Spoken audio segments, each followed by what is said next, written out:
இது மகிமை நேரம். ஆண்டவராகிய இயேசு கிறிஸ்துவின் நாமத்தில் அன்போடு உங்களை வாழ்த்தி வரவேற்கிறேன். ஆண்டவருடைய வார்த்தைகளை நாம் தியானிப்பதற்கு முன்பு ஒரு நிமிடம் ஜெபிப்போம். இரக்கமுள்ள நல்ல ஆண்டவரே, உம்முடைய சித்தம் பரமண்டலத்தில் செய்யப்படுகிறது போல இந்த வார்த்தைகளை கேட்கிற ஒவ்வொருவரிலும் செய்யப்பட வேண்டும் என்று இயேசு கிறிஸ்துவின் நாமத்தில் ஜெபிக்கிறேன் ஜீவனுள்ள தகப்பனே, ஆமேன். அன்பானவர்களே, மத்தேயு எழுதின சுவிசேஷம் 26வது அதிகாரம் 10வது வசனத்திலே இயேசு அதை அறிந்து அவர்களை நோக்கி, நீங்கள் இந்த ஸ்திரீயை ஏன் தொந்தரவுபடுத்துகிறீர்கள்? என்னிடத்தில் நற்கிரியையை செய்திருக்கிறாள். பிரியமானவர்களே, ஆண்டவர் நம்மை குறித்து சாட்சி கொடுப்பது எவ்வளவு மேன்மை. நற்கிரியைகளை செய்வதற்காகவே நாம் கிறிஸ்து இயேசுவுக்குள் சிருஷ்டிக்கப்பட்டு தேவனுடைய செய்கையாயிருக்கிறோம். அவைகளில் நடப்பதற்கு அவர் முன்பதாக அவைகளை ஆயத்தப்படுத்தி இருக்கிறார். நம் ஒவ்வொருவரிலும் தேவன் இயேசு கிறிஸ்துவை கொண்டு நற்கிரியை துவக்கி இருக்கிறார். இங்கு ஒரு காரியத்தை நாம் படிக்கிறோம். ஆண்டவராகிய இயேசு கிறிஸ்துவே ஒரு சாட்சி கொடுக்கிறார். மத்தேயு 26:6-7 வசனத்தை நாம் படிக்கும்போது, இயேசு பெத்தானியாவில் குஷ்டரோகியாயிருந்த சீமோன் வீட்டில் இருக்கையில் ஒரு ஸ்திரீ விலையேற பெற்ற பரிமள தைலமுள்ள வெள்ளைக்கல் பரணியை கொண்டு வந்து அவர் போஜன பந்தியில் இருக்கும்போது அந்த தைலத்தை அவர் சிரசின் மேல் ஊற்றினாள். பாருங்கள், அவருடைய சீஷர்கள் அதை கண்டு விசனமடைந்து, இந்த வீண் செலவு என்னத்திற்கு? இந்த தைலத்தை உயர்ந்த விலைக்கு விற்று தரித்திரருக்கு கொடுக்கலாமே என்றார்கள். ஆனால் ஆண்டவர் என்ன சொல்லுகிறார் பாருங்கள். 11வது வசனத்திலே 12 வசனத்தை படிக்கிறேன். தரித்திரர் எப்போதும் உங்களிடத்தில் இருக்கிறார்கள், நானோ எப்போதும் உங்களிடத்தில் இரேன். இவள் இந்த தைலத்தை என் சரீரத்தின் மேல் ஊற்றினது என்னை அடக்கம் பண்ணுவதற்கு எத்தனமான செய்கையாயிருக்கிறது. ஆகவேதான் இந்த சுவிசேஷம் உலகத்தில் எங்கெங்கே பிரசங்கிக்கப்படுமோ அங்கங்கே இவளை நினைப்பதற்காக இவள் செய்ததும் சொல்லப்படும் என்று ஆண்டவர் சொல்லுகிறார். பிரியமானவர்களே, அப்படி என்ன விசேஷம் அதிலே இருந்தது பாருங்கள். மார்க் எழுதின சுவிசேஷம் 14வது அதிகாரம், இங்கு ஆண்டவர் சொல்லுகிறதை பாருங்கள். 7வது வசனத்திலிருந்து நான் படிக்கிறேன். தரித்திரர் எப்போதும் உங்களிடத்தில் இருக்கிறார்கள், உங்களுக்கு மனதுண்டாகும் போதெல்லாம் நீங்கள் அவர்களுக்கு நன்மை செய்யலாம். நானோ எப்போதும் உங்களிடத்தில் இரேன். இவள் தன்னால் இயன்றதை செய்தாள், நான் அடக்கம் பண்ணப்படுவதற்கு எத்தனமாக என் சரீரத்தில் தைலம் பூச முந்தி கொண்டாள். ஆகவே இயேசு கிறிஸ்து நம்முடைய பாவங்களுக்காக அவர் மரிக்க போகிறார் என்கிற ஒரு மேன்மையான ரகசியத்தை இந்த ஸ்திரீ அறிந்து அந்த காரியத்தை செய்கிறார். பிரியமானவர்களே, நாம் ஆண்டவரால் சிருஷ்டிக்கப்பட்டிருக்கிறோம். தேவனுடைய இருதயத்தை அறிந்து செயல்படுவதுதான் நற்கிரியை. பிரியமானவர்களே, நம்முடைய பார்வைக்கு சரியாக தோன்றுகிற காரியங்கள் அல்ல. பாருங்கள், யோவான் எழுதின சுவிசேஷம் 12வது அதிகாரத்திலே நாம் இங்கு படிக்கிறோம். 3வது வசனத்திலே, அப்பொழுது மரியாள் விலையேற பெற்ற களங்கமில்லாத நளதம் என்னும் தைலத்தில் ஒரு ராத்தல் கொண்டு வந்து அதை இயேசுவின் பாதங்களில் பூசி தன் தலைமயிரால் அவருடைய பாதங்களை துடைத்தாள். அந்த வீடு முழுவதும் தைலத்தின் பரிமளத்தினால் நிறைந்தது. பாருங்கள், ஆண்டவர் சொல்லுகிறதை பாருங்கள். அவர்கள் சொல்லுகிறார்கள் 5வது வசனத்திலே, இந்த தைலத்தை 300 பணத்துக்கு விற்று தரித்திரருக்கு கொடாமல் போனதென்ன என்று சொல்லும்போது ஆண்டவர் 7-8 வசனத்தை நான் படிக்கிறேன். அப்பொழுது இயேசு, இவளை விட்டுவிடு, என்னை அடக்கம் பண்ணும் நாளுக்காக இதை வைத்திருந்தாள்.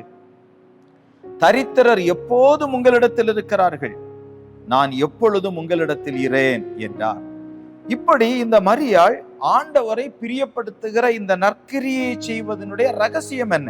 அதுக்கு ஒரு ரகசியம் இருக்கிறது. லூக்கா எழுதின சுவிசேஷம் 10வது அதிகாரத்தை நாம் படிக்கும் போது பாருங்கள். லூக்கா எழுதின சுவிசேஷம் 10வது அதிகாரம். இங்கு ஆண்டவராகிய இயேசு கிறிஸ்துவினுடைய பாதத்திலே ஒரு மகள் உட்கார்ந்திருக்கிறதை நாம் படிக்கிறோம். பாருங்கள், 39வது வசனம். அவளுக்கு மரியாள் எனப்பட்ட ஒரு சகோதரி இருந்தாள். அவள் இயேசுவின் பாதத்தருகே உட்கார்ந்து அவருடைய வசனத்தை கேட்டு கொண்டிருந்தாள். அன்பானவர்களே, ஆண்டவர் அவருடைய வார்த்தைகளை தியானிக்க தியானிக்க தியானிக்க நம்மை நற்கிரியைகளை செய்வதற்கு தகுதியுள்ளவர்களாக மாற்றுகிறாராம். இப்பொழுது கர்த்தருடைய வார்த்தையை மரியாள் கேட்க கேட்க ஆண்டவர் ஒரு ஆச்சரியமான காரியத்தை செய்கிறார். இப்பொழுது உலகெங்கும் பிரசங்கிக்கப்படுகிற அளவுக்கு இயேசு கிறிஸ்துவினுடைய சரீரத்திலே தைலம் பூச முந்தி கொள்ளுகிற அளவுக்கு கர்த்தர் இந்த மகளை பயன்படுத்துகிறதை நாம் படிக்கிறோம். பிரியமானவர்களே, ஆகவே ஒரு காரியத்தை நாம் உணர்கிறோம். அது என்ன? ஆண்டவராகிய இயேசு கிறிஸ்துவினுடைய பாதத்தில் அமர்ந்திருக்கிற, அவரிடத்துல கற்றுக்கொள்ளுகிற ஒவ்வொருவருக்கும் ஆண்டவர் நற்கிரியைகளை செய்ய அவர்களை தகுதியுள்ளவர்களாக, அதாவது ஆண்டவரே நம்மை பார்த்து சாட்சி கொடுக்கிற அளவுக்கு அவ்வளவு பெரிய காரியத்தை கர்த்தர் நம்மிலே செய்யும்படி எதிர்பார்ப்போடு நமக்கு மிக சமீபித்து வந்திருக்கிறார். பிரியமானவர்களே, பாருங்கள், அப்போஸ்தலர் நடபடிகளின் புத்தகம் 9வது அதிகாரத்தை நாம் படிக்கும் போது இங்கு ஒரு பெண்ணை நாம் படிக்கிறோம். அப்போஸ்தலர் 9வது அதிகாரம் 36வது வசனத்தை பாருங்கள். யோப்பா பட்டணத்தில் கிரேக்கு பாஷையிலே தொர்க்காள் என்று அர்த்தம் கொள்ளும் தபித்தாள் என்னும் பேருடைய ஒரு சீஷி இருந்தாள். அன்பானவர்களே, சீஷி யார்? இயேசு கிறிஸ்துவினுடைய அடிச்சுவடுகளை ஒருவர் பின்தொடர்ந்தால் அவர்களுக்கு கொடுக்கப்படுகிற பெயர் தான் சீஷர் அல்லது சீஷி. இப்ப இவங்க கிறிஸ்துவினுடைய அடிச்சுவடுகளை பின்தொடர்ந்து போயிருக்காங்க. அதனால என்ன நடந்தது? அவள் நற்கிரியைகளையும் தர்மங்களையும் மிகுதியாய் செய்து கொண்டு வந்தாள். அப்போ அவ்வளவு மிகுதியாய் இவர்கள் தர்மங்களையும் நற்கிரியைகளையும் செய்வதற்கு ஒரே காரணம், இவர்கள் இயேசு கிறிஸ்துவை பின்பற்றினார்கள். பிரியமானவர்களே, பாருங்கள், அதிலே 37வது வசனத்திலிருந்து தொடர்ந்து படிக்கிறேன். அந்நாட்களில் அவள் வியாதிப்பட்டு மரணம் அடைந்தாள். அவளை குளிப்பாட்டி மேல் வீட்டிலே கிடத்தி வைத்தார்கள். யோப்பா பட்டணம் லித்தா ஊருக்கு சமீபமானபடியினாலே பேதுரு அவ்விடத்தில் இருக்கிறான் என்று சீஷர்கள் கேள்விப்பட்டு தாமதம் இல்லாமல் தங்களிடத்தில் வர வேண்டும் என்று சொல்லும்படி 2 மனுஷரை அவனிடத்திற்கு அனுப்பினார்கள். ஏனென்றால் இந்த தபீத்தாளுடைய நற்கிரியைகள் அவர்களை இழப்பதற்கு யாருக்குமே மனதில்லை. ஆகவே அங்கு பேதுரு வந்திருக்கிறார் என்று கேள்விப்பட்ட உடனே அவரை அழைக்கிறார்கள். 39வது வசனத்திலிருந்து படிக்கிறேன், பாருங்கள். பேதுரு எழுந்து அவர்களுடனே கூட போனான். அவன் போய் சேர்ந்த பொழுது அவர்கள் அவனை மேல் வீட்டுக்கு அழைத்து கொண்டு போனார்கள். அப்பொழுது விதவைகள் எல்லாரும் அழுது தொர்க்காள் தங்களுடனே கூட இருக்கையில் செய்திருந்த அங்கிகளையும் வஸ்திரங்களையும் காண்பித்து அவனை சூழ்ந்து நின்றார்கள். பேதுரு எல்லாரையும் வெளியே போக செய்து முழங்கார் படியிட்டு ஜெபம் பண்ணி பிரேதத்தின் புறமாய் திரும்பி, தபீத்தாளே எழுந்திரு என்றான். அப்பொழுது அவள் தன் கண்களை திறந்து பேதுருவை பார்த்து உட்கார்ந்தாள். அவன் அவளுக்கு கை கொடுத்து அவளை எழுந்திருக்க பண்ணி பரிசுத்தவான்களையும் விதவைகளையும் அழைத்து அவளை உயிருள்ளவளாக அவர்களுக்கு முன் நிறுத்தினான். அப்படியானால் ஆண்டவர் எப்படிப்பட்டவர் பாருங்கள். இப்பொழுது அவளை உயிருள்ளவளாக அவர்களுக்கு முன்பதாக நிறுத்துகிற அளவுக்கு அவளுடைய நற்கிரியைகள் காரணமாயிற்று. எவ்வளவு விதவைகளுக்கு அவர்களுக்கு உதவி செய்திருக்கிறார்கள் அன்பிற்குரியவர்களே.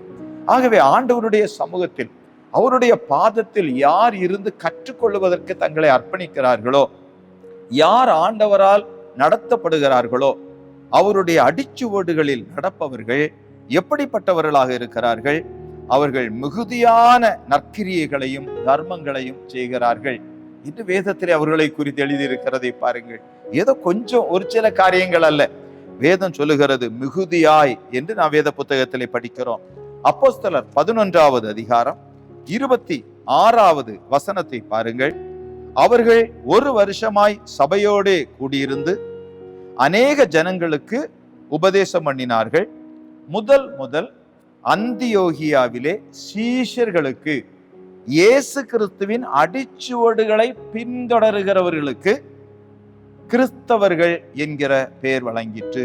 அப்படியானால் கிறிஸ்தவர்கள் யார்? இயேசு கிறிஸ்துவினுடைய அடிச்சுவடுகளை பின்தொடர்ந்து நடக்கிறவர்கள். அப்படியானால் அவர்கள் ஆண்டவரோடு எவ்வளவு சமயத்தை செலவு செய்திருக்கிறார்கள். ஆண்டவருடைய இரக்கத்தால் அவர்கள் நிரப்பப்பட்டிருக்கிறார்கள்.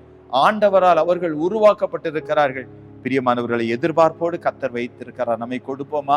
இரக்கமுள்ள ஆண்டவரே, ஒவ்வொருவரிலும் இப்படி திரளாய் நற்கிரியைகளை செய்து ஆசீர்வதியும் என்று இயேசு கிறிஸ்துவின் நாமத்தில் ஜெபிக்கிறோம் ஜீவனுள்ள தகப்பனே, ஆமென்.